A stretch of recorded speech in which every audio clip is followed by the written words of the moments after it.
Amidst all the global volatility that surrounds us, India's maritime sector stands at a pivotal, absolutely pivotal turning point. And as we navigate the path ahead towards becoming a Viksit Bharat by 2047, India must make that transition towards becoming a leading player in global maritime logistics. So today we wanted to take the opportunity to bring together all relevant stakeholders, from policymakers to industry movers and shakers, such as yourselves, on a single platform to chart the course of Maharashtra as the heartbeat of India's maritime future, as the gateway to growth. So to do a bit of a deep dive on what the future holds and to set the context for the day ahead, if I could please invite on stage the Chief Secretary of Transport and Ports, Government of Maharashtra, Shri Sanjay Sethi. So the context setting is that ports are not to be seen in isolation. Ports are to be seen as a part of this supply chain, which ultimately the aim is to reduce this logistics cost, which will make our exports competitive, which will in turn help the whole economy to grow. So when we now talk about port development, it basically means that how we can ease this business, how we can increase the speed, and how we can decrease the cost. In terms of the infrastructure development or port development, Vadhavan is a shining example that for the first time, state government is made a shareholder in a major port. The Honorable Chief Minister has a certain plan, a target, where Vadhavan does not remain just a port, but it will be a multimodal hub for all kinds of economic activity. I welcome you all today to this, and I hope that these discussions will lead to making a good, grand vision for Maharashtra and also try and focus on a lot of those issues that affect this sector, that will help this sector. Thank you very much and welcome again. Thank you, Mr. Sethi, for so beautifully setting the tone. So to tell us more about the state of Maharashtra's maritime might, I'd like to invite the Honorable Minister of Fisheries and Ports, Government of Maharashtra, Shri Nitesh Rane, to deliver a special address, sir.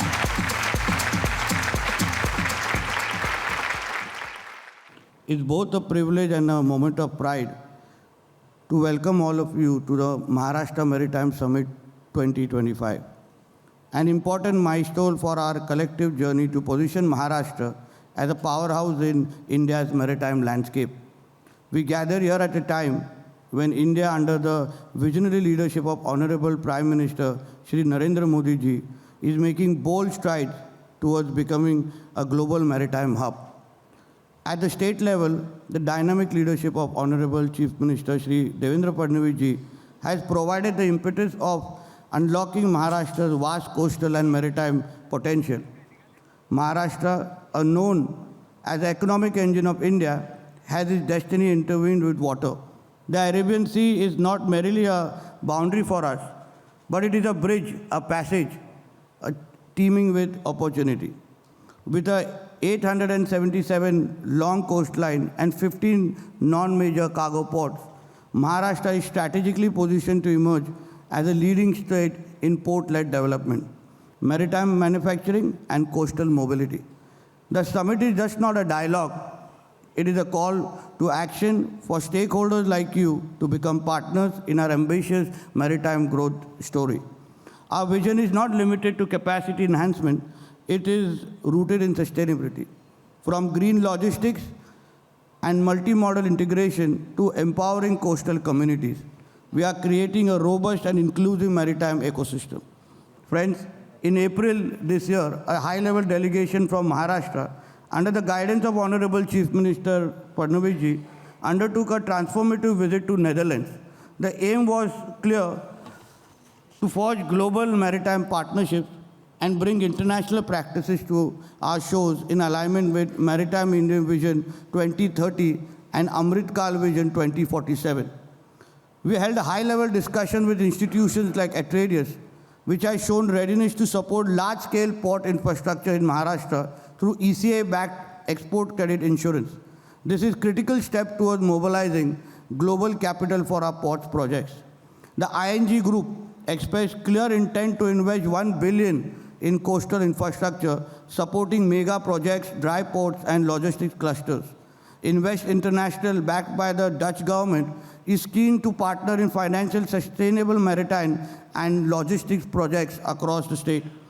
We also welcome collaboration of Kotak International in establishing a center of excellence of maritime self-development.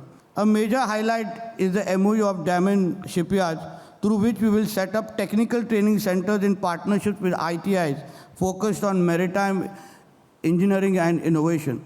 The formation of a Maritime Acceleration Task Force, which will now drive these initiatives forward. And most importantly, we signed a historic MOU with Rural Enhancement Group, represented by Amber Aide and Atal Solutions BV, Netherlands, supported by international credit agencies from Netherlands, Denmark, and Poland. With 120 crores of investment, 6 ITIs across Maharashtra will be modernized, benefiting over 7,000 youth every year and preparing them for employment in upcoming projects like JNPT and Digi. This is just the beginning. Our global collaborations will help Maharashtra emerge as not just a maritime leader in India, but as a global maritime destination. In a partnership with Kochi Metro Rail Limited, we have drawn up a detailed master plan for Mumbai Water Metro. A network of 35 terminals over 30 routes connecting key locations such as Vasai to Gateway of India, Kalyan Thane, Belapur to Mandwa, Mira Road, Bhinder to Nariman Point. Friends, the foundation has been laid, the policies are ready, the vision is clear. Now we seek your partnership. Let us all work together to make Maharashtra the gateway to India's maritime future. Thank you. Jai Hind, Jai Maharashtra. Huge thank you to the Honourable Minister for that incredibly comprehensive overview. Thank you so much, sir. Huge round of applause once more. Ladies and gentlemen, I'd like to now please invite the Honourable Chief Minister of Maharashtra and our chief guest, Shri Devendra Fadnavis. Huge round of applause. I pick up one statement made by my friend and colleague, Shri Nitesh Rane, which underlines the motto of Maharashtra Maritime Summit. Mr. Rane has rightly said that sea for all of us is not just boundary. It's a bridge to opportunity and prosperity. And I think for the entire day today, we will be deliberating around this statement how to make the entire maritime economy a bridge to opportunity and prosperity. I always say that Mumbai is our economic capital, it is our commercial capital, it is our entertainment capital, it is our financial capital. But what has led Mumbai to be the economic engine of India? It is the 2 ports, the Mumbai port and the JNPA port. These 2 ports have actually put Mumbai at the forefront of economy, and today Mumbai has become a powerhouse of Indian economy.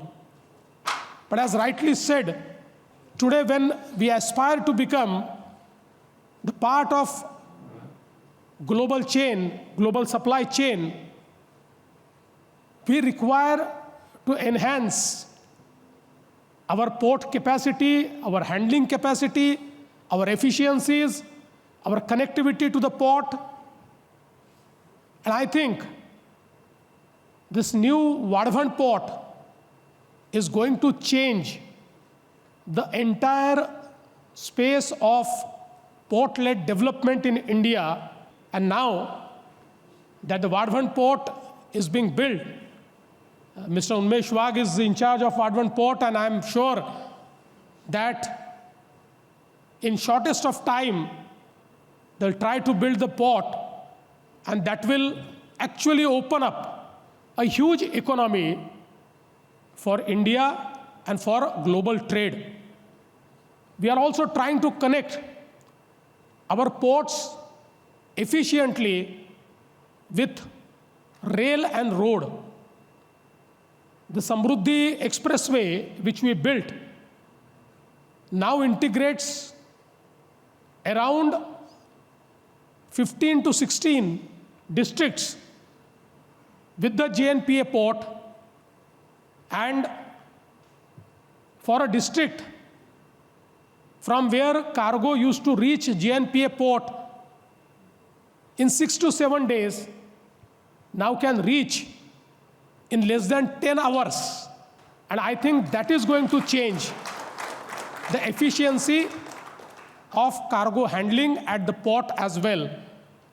Now, we are also connecting the Vadhavan port by access control road to Samruddhi Expressway, whereby, and the connectors of Samruddhi Expressway, we will enable 24 districts of Maharashtra to have direct access to the JNPA port and Vadhavan port, whereby the port-led development can be extended to all these districts and an entire ecosystem can be created. India will be building its first offshore airport near this Vadhavan port, and that will create a multi-modal cargo handling capacity at Vadhavan airport. I would like to assure you all that all the deliberations which you will do in the entire day will be summed up and will be brought to me, and I assure the Ports Department, Honorable Minister, and all the officials of Port Department that whatever recommendations come out of today's deliberations, we will be very eager to make it part of Maharashtra's vision, of Maharashtra's new policy, so that all of us work together to make India and Maharashtra a maritime superpower. Thank you. Jai Hind, Jai Maharashtra.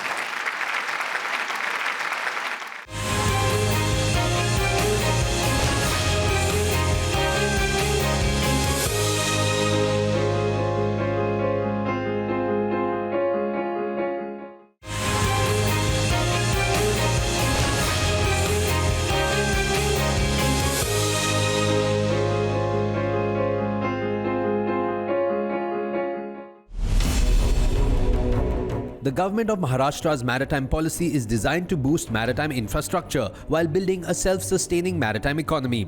And the policy is fairly inclusive in that it incentivizes everyone from global businesses to local tourists, multiplying investor appetite in maritime infrastructure projects.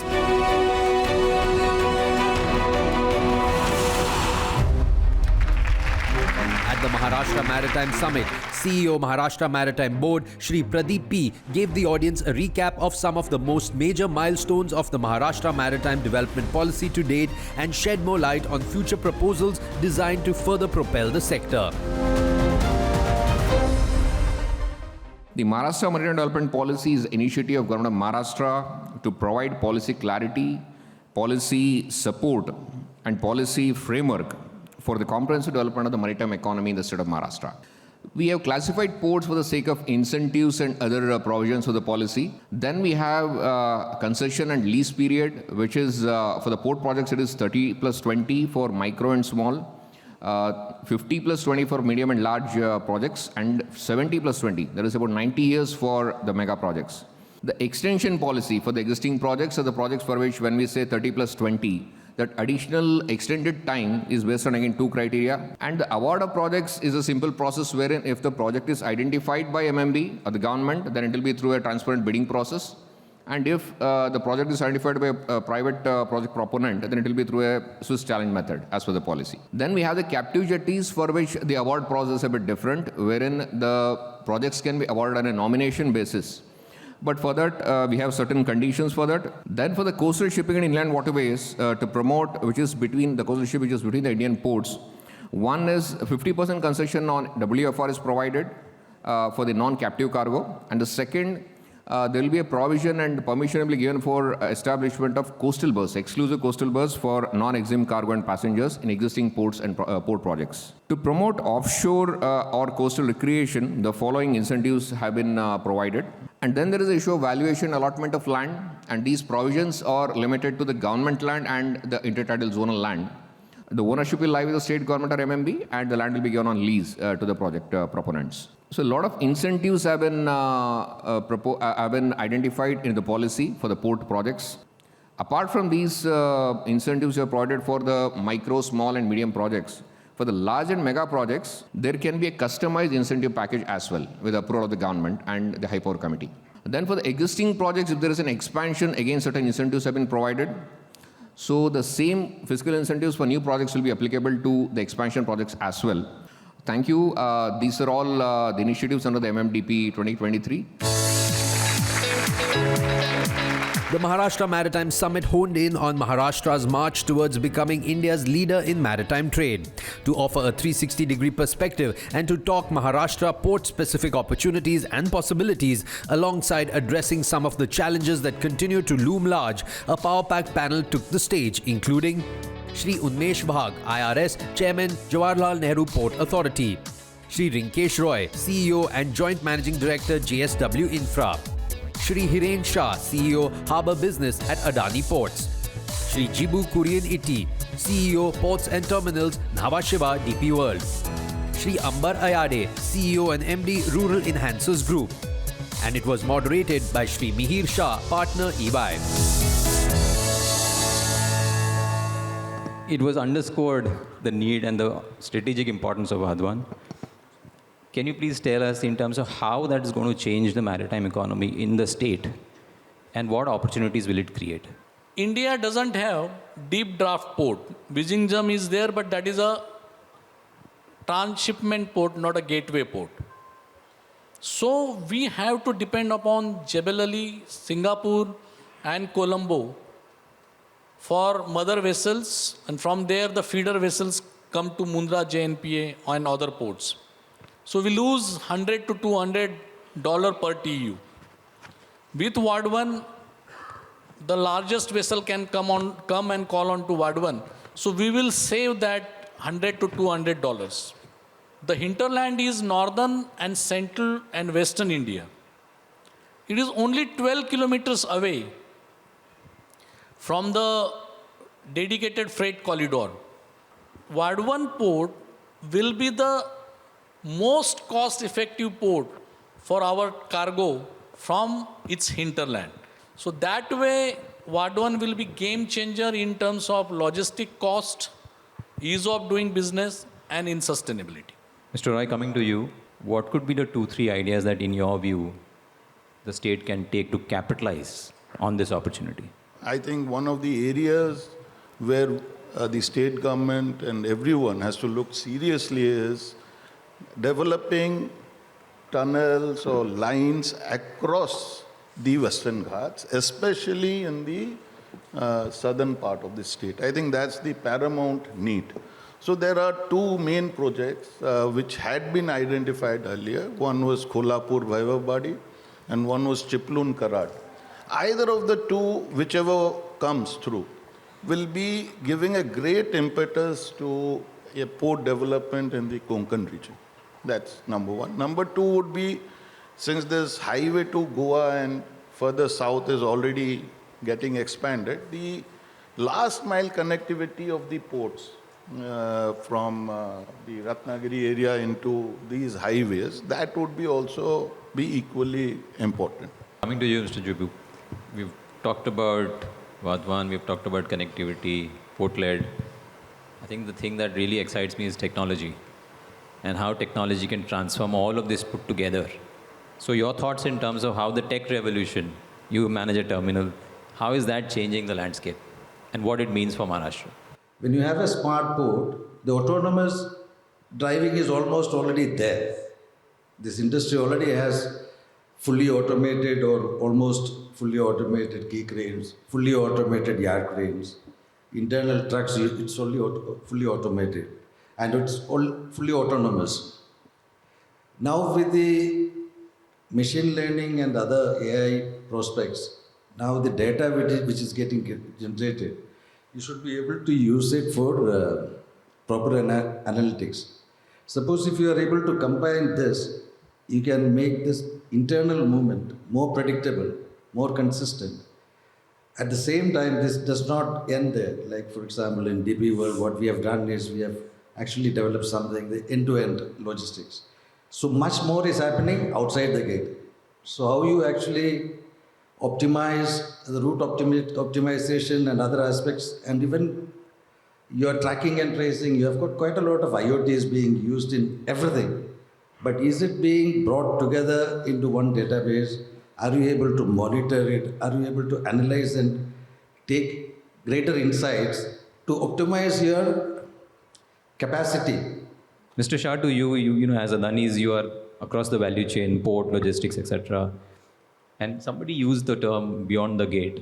And I think that's absolutely, that's how the entire world is changing. Every port operator is looking beyond the gate. How do you see the importance from a state perspective of ensuring end-to-end logistics efficiency for making Maharashtra a very, very competitive maritime state? Here in Maharashtra also, Mumbai, as if I say specifically, JNPA, a lot of things have improved over the last few years that I have been observing it closely. There has been ease of access because see, maximum wastage occurs when the turnaround time of a vehicle is increased. So if your touch points are reduced and you get seamless entry and exit from any port, that is what. So maximum time even our senior management used to spend earlier was on how we can improvise the turnaround time, both of the vessel as well as of the trucks or rakes which call the port. So fortunately for JNPA it is improved. Like we have understood from Mr. Wagh that Vadwan, this is going to be more better, and also we understood that leveraging technology, we are going to improvise this efficiency, and when this improves, it definitely that 13% logistics cost also has to come down, because we must understand that India is an exporter of low priced CIF value commodities, low FOB value commodities, and a lot of it becomes unviable when your logistics costs are high. So these are the ideas that we must touch upon. You know, coming over to you, Amar, all the gentlemen talked about growth, etc., but without the perfect workforce, it won't be possible. The Honorable Minister talked about 7,000 people, and I think you are driving that initiative. So could you please share what you're doing on this workforce for maritime sector? As an holistic investment group working closely with the Honorable Chief Minister's office, we are trying to integrate about 6 to 7 ITI colleges across the state. Because now we have the stakeholders, we have the big players, we have the government on the other side, but where are the skill force, right? And each and every person cannot join the job, join the, a company and take the on-job training. So IDEA has incepted when Department of Skill has come up with a GR for skill development policy for integrating all the existing ITI colleges across the state, where we emphasizing to undertake about 7 colleges across Pune, Mumbai, Konkan and Nashik, where we are going to train the secondary and the tertiary manpower across the state who will work as a workforce with all these masters across, right?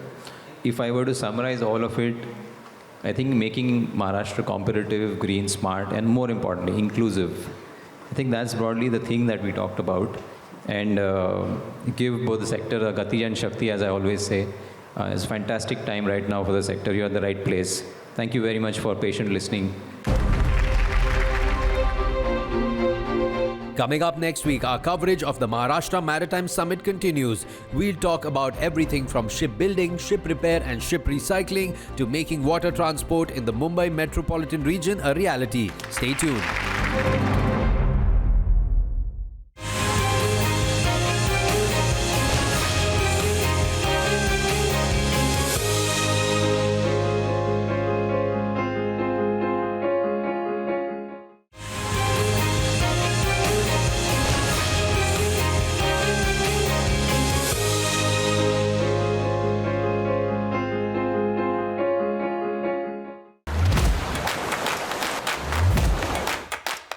Maharashtra, with its vast coastline and strategic location, has a crucial role to play in achieving the Maritime India Vision 2030 and the Maritime Amrit Kaal Vision 2047.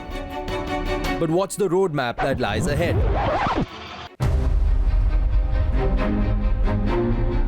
Welcome to the Maharashtra Maritime Summit 2025, presented by the Maharashtra Maritime Board, Ministry of Fisheries and Ports, Government of Maharashtra, partnered by Times Network.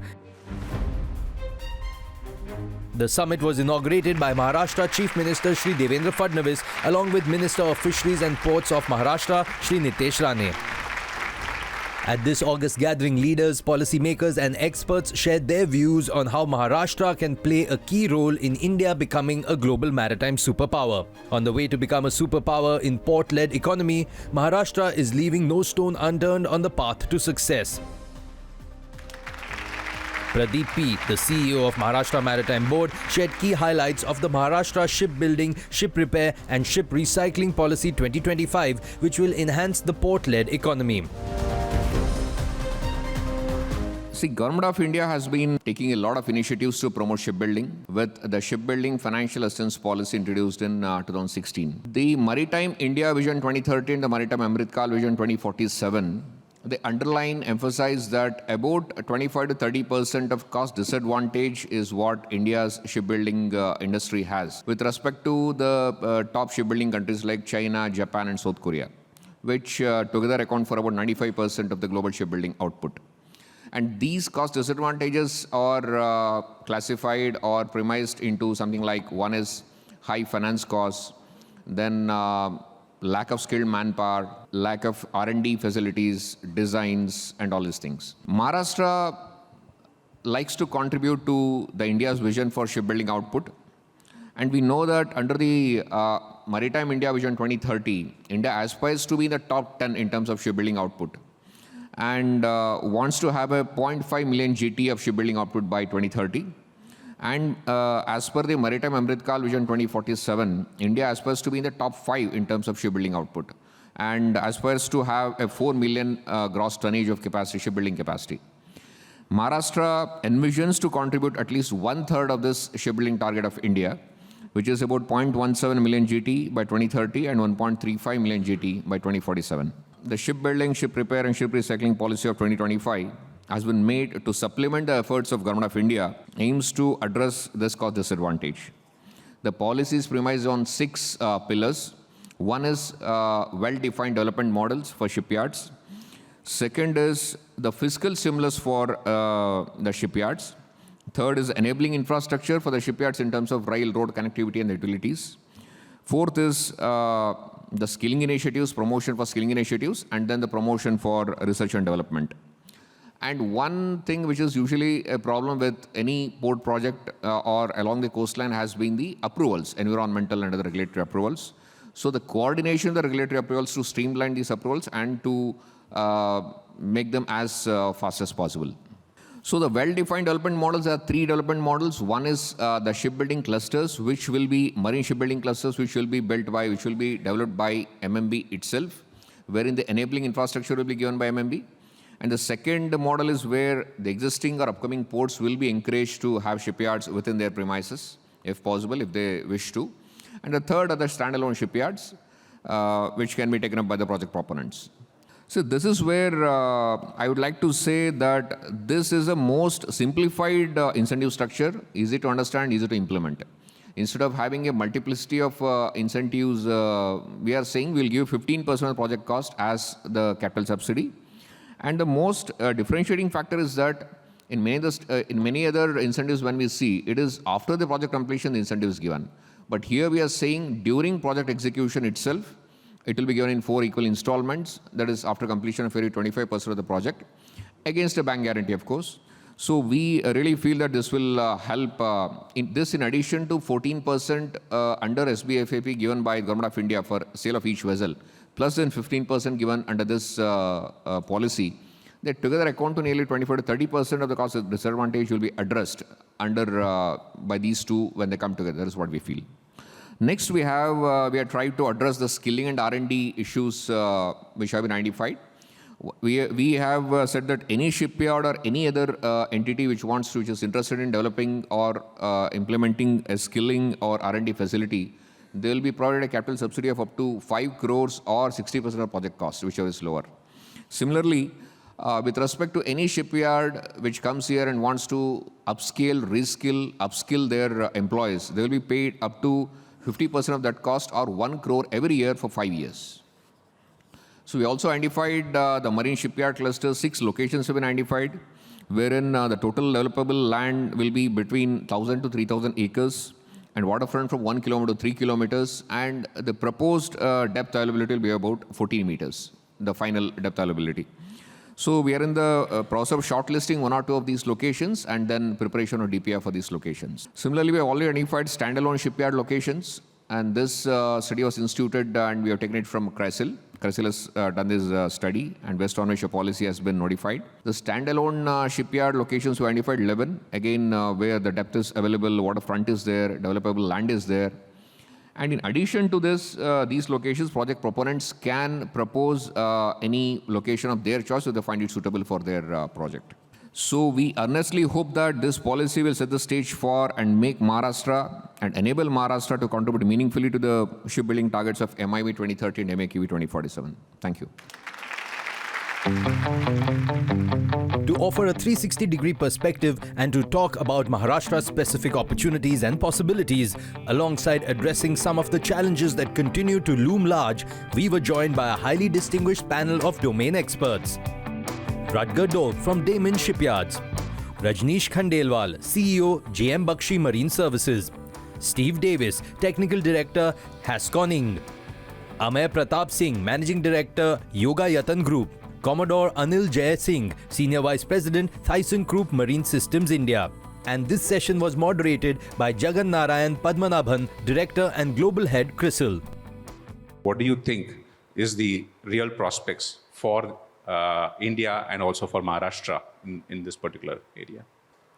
From a shipbuilding perspective and a ship repair perspective, and even from my personal ship recycling perspective, a prospect can be considered from each of these individual, let's say, working processes.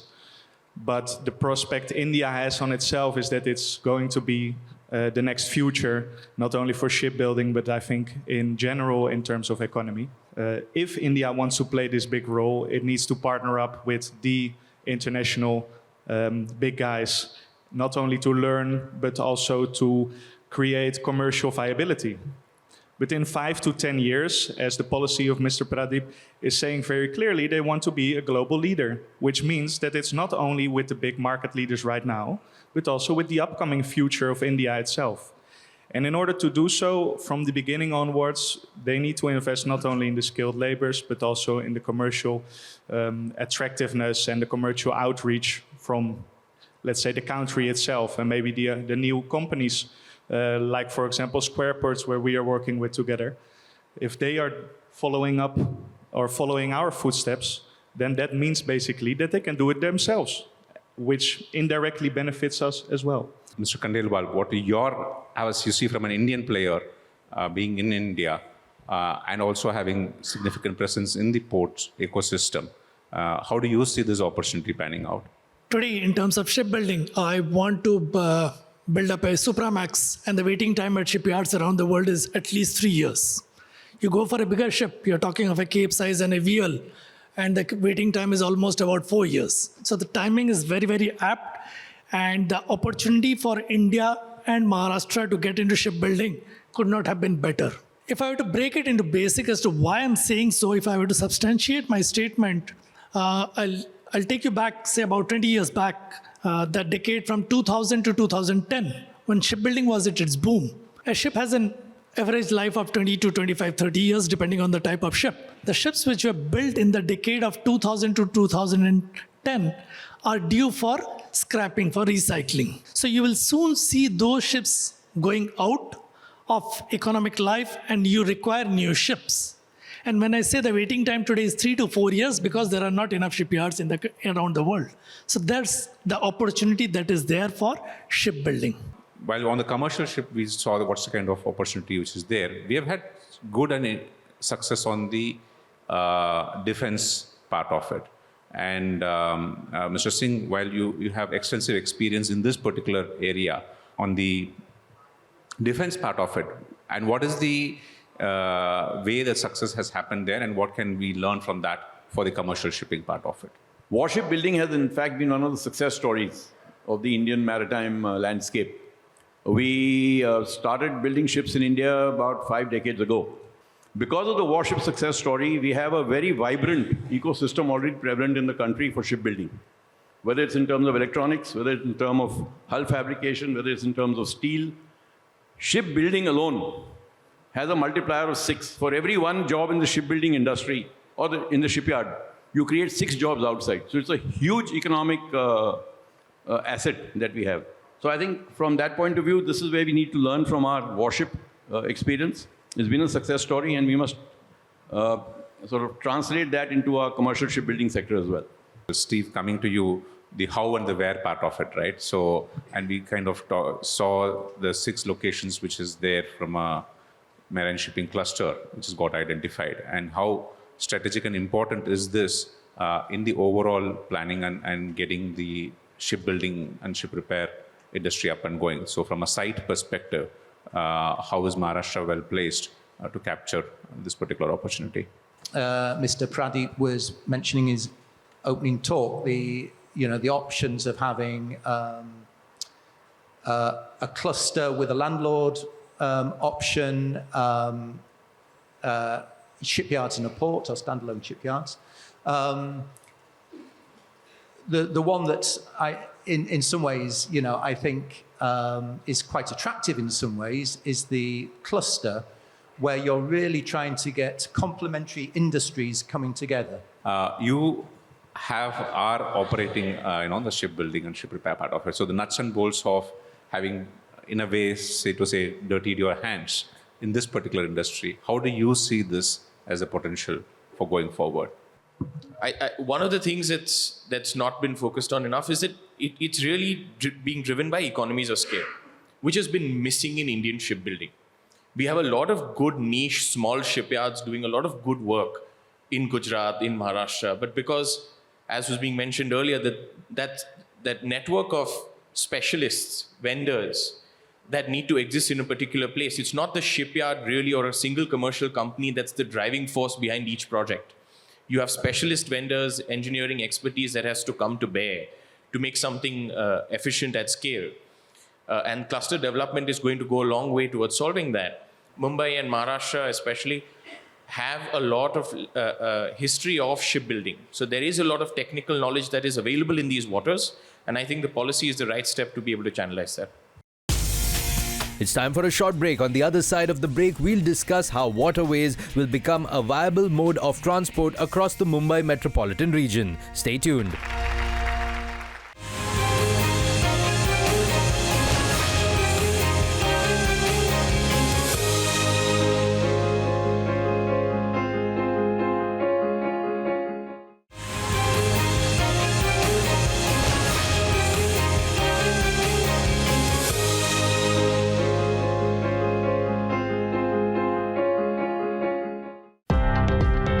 Welcome back to the Maharashtra Maritime Summit 2025 presented by the Maharashtra Maritime Board, Ministry of Fisheries and Ports, Government of Maharashtra, partnered by Times Network. Now, in an effort to decongest Mumbai and to provide an affordable alternative mode of transport, the Maharashtra government is planning a comprehensive water metro project across the Mumbai metropolitan region. Chief Port Officer, Maharashtra Maritime Board, Captain Praveen S. Khara, presented the way forward. Presently, Maharashtra coastline of 877 km, we handle 36 passenger routes across the Maharashtra coastline and handle 18 million passengers annually. Out of which 21 passenger routes are alone in MMR region, which handles 16 million passengers. To upgrade the water taxi system in the MMR region, we have set a vision for the water transport. For that, we have conducted a pre-feasibility study by Cochin Metro Rail Corporation, and they have identified 10 potential routes in MMR. These are the existing operational routes. I'll start from the North MMR, like Palghar district and Mumbai suburb. We have these 6 routes. Then Mumbai, Raigad and Thane district, we have this another 15 routes. They are all operationals. And most of the routes are cross-harbor, cross-creek routes where the connectivity is missing, like there is no road, bridges and all. So these routes are very successfully operating for last almost 20-25 years. The main objective of this pre-feasibility study was to assess the viability, strategic potential of implementing passenger water transport across the MMR region. Scope of the study was to focus on the infrastructure need, operational models, financial viability and regulatory framework. 10 potential routes have been identified across MMR, which I've already found. And the goal is to develop a sustainable water passenger transport infrastructure, which should be a supplementary to the other mode of transport in MMR. So these are the 10 potential routes which have been identified in MMR region. We have 4 pillars, which include civil, navigational part, then emergency responses and marine. In civil infrastructure, it is like constructing a terminal buildings, passenger amenities, floating and fixed jetties, pontoons, access to the terminal, and intermodal transit zones and utilities. These all will be covered in the civil infrastructure. Navigational part is like navigation channel from point A to point B where the boat will be transiting. So capital dredging, maintenance dredging, maintaining the depth in the channel, that will be covered in this. Then navigation buoys and channels and aids to navigation in the channel, that all will be covered. And anchorage and turning circle, and for emergencies, all this will be handled in the navigational channel part. Emergency will play a very important role. Emergency response system will be prepared and will be set up in the terminals for managing the risks associated with the passengers. And fourth is marine. Marine means we talk about the hybrid electric vessels, catamaran ferries. Overall, like in MMR existing and potential routes, what we have defined, there are 31 routes and 35 terminals in total. So preparation of a DPR and eco-friendly boat designs, and also this already we have started with this, both are under the process. That's it, thank you. To tackle the topic head-on, a power-packed panel discussion discussed the water power making water transport in MMR a reality. And the panelists were Shri Pradeep P, CEO Maharashtra Maritime Board, Shri Jitendra Rami, Director M2M Ferries and West Coast Marine Yacht Services, Ms. Sophia Lerm, Product Manager Candela, Captain Devendra Manral, CEO and Director Indigo Seaways. This session was moderated by Shri Shaji P. Janardhan, Chief General Manager, Water Transport, Kochi Metro Rail Limited. As we all know, that Maharashtra is all set to revamp the water transport system across Maharashtra and especially in the MMR region. Could you please tell us what are the vision that is put forward by the government for the establishing the same? Any metropolitan city in India, the most important question or the issue anyone faces is that sab acha hai, only traffic bahut kharab hai. So traffic issue, when we see, we need to have all modes of transportation, and to ease the traffic congestion, the only solution is to promote public transport. So when we talk of public transport, it should be multimodal, and it should be the ease of use of this transport mode should be there. So when we look at Mumbai has been blessed with the coastline, the creeks, the Thane Creek, Vasai Creek, and other creeks. So here, when we talk about Maharashtra, we already have 36 operational routes and about 18 million passengers traveling annually. But these have been in bits and pieces. So we thought it is high time that we should have a comprehensive water metro, which will supplement the metro which is being under construction, the bus network, the rail network, the suburban rail network. And so this multimodal transport is what is need of the hour now. So the government MMB decided that we should have a comprehensive water metro, and accordingly a study was initiated with the help of Kochi Water Metro. And we are happy to say that the pre-feasibility study report is very encouraging, and we are all set to move to the next part, which is the execution part. Could you please tell us, sir, what are the practical difficulties that you're facing in conducting this service? We have been running high-speed water transport boats in Mumbai Harbour for many years, and they are run from Gateway of India. So for private boat operator, there's only one slipway. So the problem was that there is not enough berthing space, there is not enough space for passenger to wait, there is no parking. But all this now with the MMB's vision of finally creating a jetty at Radio Club is going to put not only people like us, but people of this city, as well as people who travel to Mumbai to enjoy the waters and harbors of Mumbai at ease. So we had the typical problem which has been happening, sir, over the years of development, but we are also now eagerly awaiting the development at Radio Club Jetty, because that will take care of most of the issues that were there. How do you want the government to intervene to support you with the operations? 1 liter of diesel oil that you burn, sir, you emit 2.7 kgs of carbon emission. And 1 liter of marine fuel, if you burn, you do 3.11 kgs of carbon emission.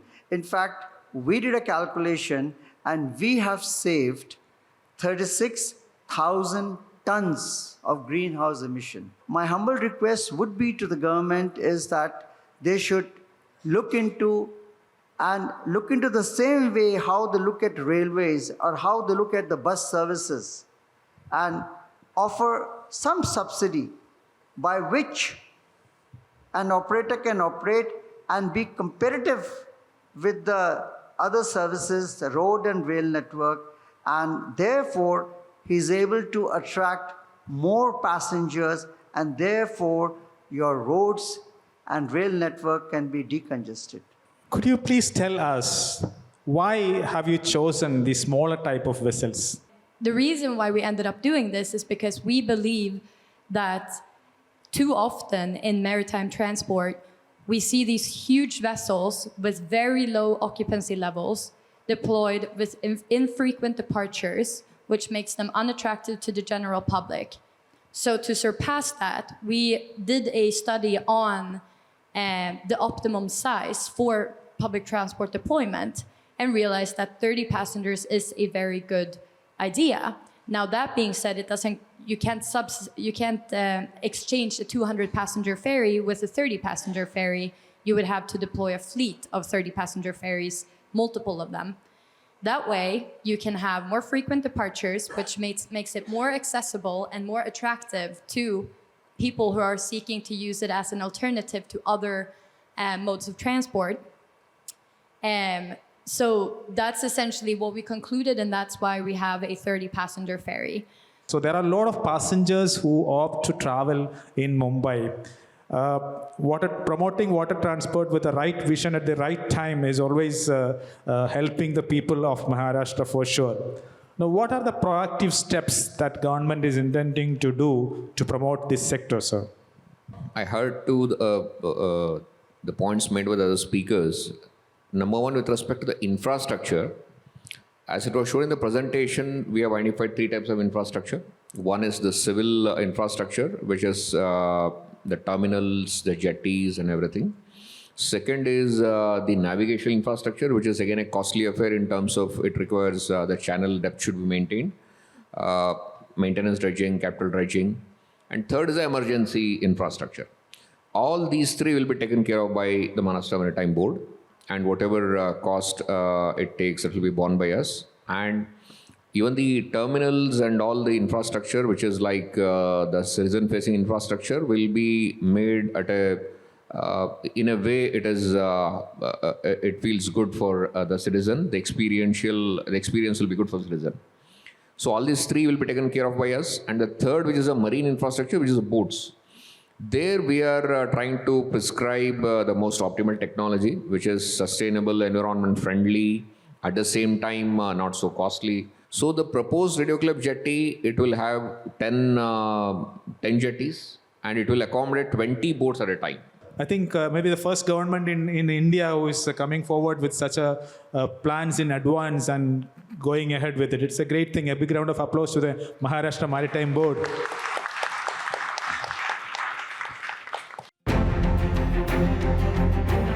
These were the highlights of the Maharashtra Maritime Summit 2025 presented by the Maharashtra Maritime Board, Ministry of Fisheries and Ports, Government of Maharashtra, partnered by Times Network. Thank you for watching.